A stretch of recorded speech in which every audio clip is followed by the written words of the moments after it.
क्या अगली बार आप चुनाव लड़ेंगे? देखिए, मैं कभी भी सवालों को जो है गोल मोल घुमाता नहीं हूँ। क्या घुमा दिया, चलिए देखेंगे अगली बार।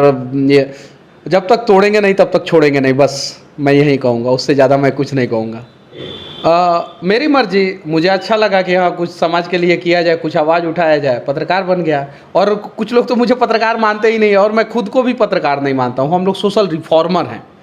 कभी कभी माइक के जगह पे डंडा लेके पड़ जाते हैं, जहाँ गलत होता है वहाँ पे।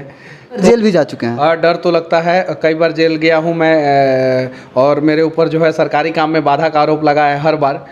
छगुआ मेरे लिए भी आए थे, तो मैंने कुछ उल्टा सीधा बोल दिया था, तो फिर मेरा आना बंद हो गया। उसके बाद से फिर भाई का आए, तो भाई का शादी हम लोगों ने कर दिया अच्छे घर में, अच्छी लड़की को, लड़की देख के उठा के देख लीजिए। हारा हूँ मैं चुनाव, तीसरे नंबर पे था, निर्दलीय था, तीसरे नंबर पे था। कितना वोट आए थे सर? मुझे 10,000 के आसपास वोट आया था। और आर मीडिया, सच एक मुद्दा है। नमस्कार, आप देख रहे हैं आर मीडिया। मैं हूं आपके साथ अनमोल तिवारी। अभी हमारे साथ मौजूद हैं मनीष कश्यप, जिन्हें सन ऑफ बिहार भी कहा जाता है, और ये युवा पत्रकार हैं। इनके बारे में ज़्यादा कुछ बताने की ज़रूरत नहीं है, क्योंकि आप इस चेहरे और इस नाम से अच्छे से परिचित हैं। सर, आपका हमारे चैनल में हार्दिक स्वागत है। सबसे पहले कि तो आपको धन्यवाद, और आपके चैनल को देखने वाले सभी दर्शकों को धन्यवाद। सर, हमारा एक सवाल है कि आप पहले इंजीनियर थे, इंजीनियर से पत्रकार कैसे बन गए? अटल बिहारी वाजपेयी कवि थे, प्रधानमंत्री कैसे बन गए?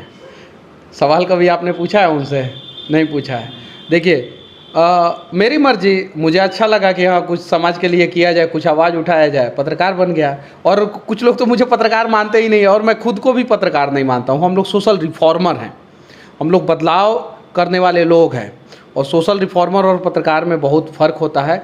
पत्रकार की कुछ रिस्पॉन्सिबिलिटी होती है, कुछ दायित्व होता है, कुछ टर्म्स एंड कंडीशन होता है, जिसे हम लोग फुलफिल करते ही नहीं हैं। कभी कभी माइक के जगह पे डंडा लेके पड़ जाते हैं, जहाँ गलत होता है वहाँ पे। तो हम लोग सोशल रिफॉर्मर हैं, लेकिन सोशल रिफॉर्मर अगर गांव में जाके आप बोलिएगा तो कुछ लोगों को समझ में नहीं आएगा, इसीलिए नॉर्मली लोग मुझे पत्रकार ही समझता है। सर, हमारा एक सवाल है कि आप सरकार हो या प्रशासन, सबसे बेधड़क सवाल करते हैं, क्या आपको डर नहीं लगता? आप कई बार जेल भी जा चुके हैं। डर तो लगता है, कई बार जेल गया हूँ मैं। और मेरे ऊपर जो है सरकारी काम में बाधा का आरोप लगा है हर बार। कुछ लोग जो है उस फोटो को जो है फोटोशॉप के द्वारा एडिट करके जो है और अफवाह फैलाए थे कि ये 2015 में छेड़खानी के केस में जेल गया था, जबकि मैं 2019 में जो है अंग्रेज की मूर्ति को तोड़ने और पाकिस्तान का जो झंडा फहराए थे उनको सबक सिखाने में ट्रेन रोका था मैं। उसके बाद से लाल चौक पे कश्मीर में जाके तिरंगा फहराया था। उसके बाद से मतलब कि एक बार जो है बच्चे जो है उनका रजिस्ट्रेशन रद्द हो गया था, तो उसके लिए लड़ा था मैं। उसके अलावा अनेकों केस है मेरे ऊपर, जिस केस में मैं जेल गया हूँ। और फिर तो ये चीज़ें हैं, मुझे डर लगता है, और लेकिन मैं ये जानता हूँ कि डर के आगे जीत है, इसीलिए लड़ते रहता हूँ। सर, हमारा अगला सवाल है कि आपके छोटे भाई की शादी हो गई है, लेकिन आपने अभी तक शादी नहीं की, आखिर क्या कारण है? ये मेरा पर्सनल मैटर है, और इसके ऊपर मैं ज़्यादा बोलना नहीं चाहता हूँ, क्योंकि मेरा छोटा भाई का शादी करना इसलिए भी ज़रूरी था कि मेरी माँ गांव में और घर पे अकेले रहती थी, तो उनको कोई चाहिए था घर पे। चूँकि मेरे पिताजी फ़ौज में हैं, वो बाहर रहते थे, मेरा भाई जो है वो बाहर रहता था, और मैं भी बाहर रहता था। माँ घर पे अकेले, और माँ को अनेकों प्रकार की समस्याएँ होती थी। तो कुछ अगुआ मेरे लिए भी आए थे, तो मैंने कुछ उल्टा सीधा बोल दिया था, तो फिर मेरा आना बंद हो गया। उसके बाद से फिर भाई का आए, तो भाई का शादी हम लोगों ने कर दिया अच्छे घर में, अच्छी लड़की को, लड़की देख के। पिछला बार आपने चनपटिया विधानसभा से विधायक का चुनाव लड़ा था, आखिर क्या हुआ? हार गया मैं बुरी तरीके से। और क्या हुआ?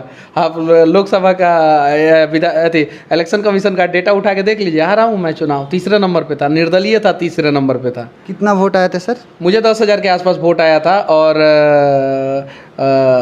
चनपटिया में मेरा क्या स्थिति था, क्या नहीं स्थिति था, वो घर में बैठ के अगर मैं बताऊं तो कुछ लोग बोलेंगे कि फेंक रहा है मनीषवा। तो फिर चनपटिया में जाके आप वहाँ के लोगों से पता कर सकते हैं कि क्या स्थिति था। निर्दलीय चुनाव लड़ा था, वहाँ के लोगों ने मदद किया, 10,000 वोट दिया उन लोगों ने, और आगे भी बोला है कि आप अगली बार भी लड़िए, हम लोग आपका साथ देंगे। क्या अगली बार आप चुनाव लड़ेंगे? देखिए, मैं कभी भी सवालों को जो है गोल मोल घुमाता नहीं हूँ।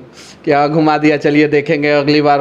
ये जब तक तोड़ेंगे नहीं तब तक छोड़ेंगे नहीं, बस मैं यही कहूँगा, उससे ज़्यादा मैं कुछ नहीं कहूँगा। यानी आप अगली बार निश्चित चुनाव लड़ेंगे? अब इससे तो सबको समझ में आ जाता है ना कि लड़ूंगा, और पैदा हुए हैं लड़ने के लिए, तो लड़ेंगे ना, घर में थोड़ी बैठेंगे। सर, देश की जो आपराधिक घटनाएं हैं काफ़ी तेज़ी से बढ़ रही है। पिछले दिनों हमारे हरसिद्धि के एक पत्रकार की हत्या हो जाती है और अब तक उसे इंसाफ नहीं मिलता है। उसी हरसिद्धि में उसके पहले जो है पवन जायसवाल या गुप्ता की हत्या हुई थी, जिसके लिए मैं जाके आवाज़ उठाया था। उसके बाद से एक पत्रकार मनीष कुमार सिंह की हत्या हो गई। उसके बाद से अभी जो है एक कोई अग्रवाल जी थे आरटीआई एक्टिविस्ट, उनकी हत्या हो गई उसी हरसिद्धि थाना में। और ऐसे अनेकों थाना है, इसमें प्रशासन की गलती नहीं है। प्रशासन को तो दारू वाले के पीछे लगा दिया गया है। एक तो प्रशासन की संख्या कम है, 2.5 लाख होने चाहिए पूरे पुलिस प्रशासन कम से कम बिहार में, कम से कम, मैक्सिमम 5 लाख, मिनिमम 2.5 लाख। 90,000 है, 90,000 में जो है 40,000 के आसपास जो है वो ट्रैफिक ड्यूटी में और वीआईपी ड्यूटी में व्यस्त है, और बचे 50,000, और 50,000 में से जो है वो 25,000 छुट्टी पे रहते हैं। बचे 25,000 में से 20,000 जो है दारू पकड़ने के पीछे रहते हैं, और बचे 5,000 लोगों से बिहार में अपराध कंट्रोल हो पाएगा? नहीं हो पाएगा। ये सच्चाई है, ये ज़मीनी हकीकत है। हम लोगों प्रशासन से बात करते हैं, प्रशासन भी कोऑपरेट करता है हमें, कभी कभी जो है कोऑपरेट नहीं करता है, डंडा भी चार्ज करता है कभी कभी हम लोगों के ऊपर। तो वो लोग बताते हैं कि उन लोगों की समस्याएँ क्या है। एक एसपी, आपको नहीं पता है शायद, बिहार में एक एसपी, डीएसपी और थाना प्रभारी, ये 3 लोगों पर इतना ज़्यादा टॉर्चर है कि वो लोग कहते हैं कि कभी कभी तो आत्महत्या करने का मन करता है। लेकिन क्या किया जाए, घर में परिवार वाले हैं, बाल बच्चे हैं, उनको देख के जो है ये लोग जो है आत्महत्या नहीं करते हैं। इतना टॉर्चर है एक थाना प्रभारी के ऊपर, एक एसपी के ऊपर, एक डीएसपी के ऊपर। दोनों पक्ष से पैरवी होता है। एक नेताजी खड़े हो जाएंगे एक पक्ष से, दूसरे नेताजी खड़े हो जाएंगे दूसरे पक्ष से, और दोनों को अगर खुश नहीं किया तो ये लोग को सस्पेंड कर दिया जाता है, फिर जिला बदर कर दिया जाता है। बहुत सारी समस्याएं हैं। तो इस वजह से अपराध जो है बिहार में बढ़ रहा है, और उसके लिए जो है ना जल्द कम से कम 1.5 लाख नए पुलिस वालों की बहाली होनी चाहिए बिहार में।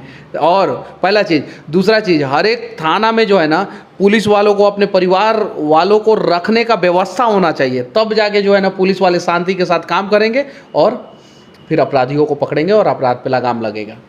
सर, बिहार की शिक्षा व्यवस्था की बात हो या स्वास्थ्य व्यवस्था की बात हो, काफ़ी दयनीय हो चुकी है। इस पे आप क्या कहेंगे? इस पे बिहार के लोगों से राय लीजिए। जो लोग वोट देते हैं वैसे ऐसे शिक्षा मंत्री और स्वास्थ्य मंत्री को बनाते हैं, जो उनको मरने के लिए छोड़ देता है, और प्रोटिकल साइंस वाले को टॉप करा देता है लोग। यही ना, कौन ना कुमारी हुई थी जिसको अपना सब्जेक्ट का नाम पता नहीं था। बिहार बोर्ड के अधिकारी, अगर मैं शिक्षा मंत्री या स्वास्थ्य मंत्री होता तो मैं अपने डिपार्टमेंट को सुधार के रखता, और 90% सुधार के रखता। 100% तो भगवान भी नहीं सुधार सकते, तो मैं इन लोगों से ज़्यादा अच्छा काम करता। लेकिन मैं स्वास्थ्य मंत्री या शिक्षा मंत्री हूँ नहीं। तो ये सवाल जनता से पूछिए कि ये लोग ऐसे सरकार को बार बार क्यों चुनते हैं जो आपके साथ धोखा करता है। सर, हमारा अंतिम एक सवाल है कि सर, आपके सोशल मीडिया पे आपके नाम के आगे सन ऑफ बिहार है, और बिहार की जनता भी आपको सन ऑफ बिहार कहती है, लेकिन ये टैगलाइन दिया किसने आपको? ये टैगलाइन तो बहुत सारे लोगों ने, मतलब कि बहुत सारे लोगों ने मुझे सन ऑफ बिहार कहना शुरू किया शुरू में। लेकिन गुड्डू बाबा जो बिहार के बहुत बड़े समाज सेवी हैं, वो जब भी फ़ोन करते थे बोलते थे, क्या सन ऑफ बिहार, क्या हाल है, क्या सन ऑफ बिहार, क्या हाल है। अभी भी कहते हैं, वो फ़ोन करके यही बात कहते हैं।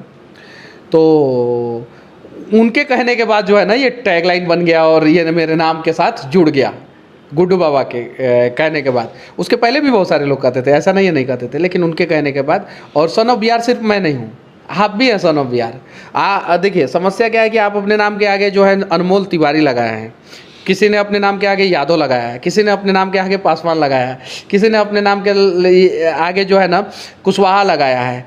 तो वो आपको लगता है कि हाँ हमने लगाया है, आपको अच्छा लगता है। मुझे अच्छा लगा कि हाँ मैं अपने नाम के आगे सन ऑफ बिहार लगाऊं, तो मैंने लगा लिया। आप भी लगा सकते हैं सन ऑफ बिहार, लगा के देखिए, अच्छा लगेगा।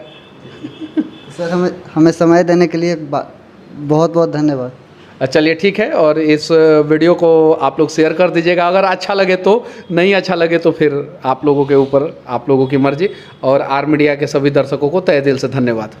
तो धन्यवाद। आप देख रहे हैं आर मीडिया, पटना से मैं अनमोल तिवारी।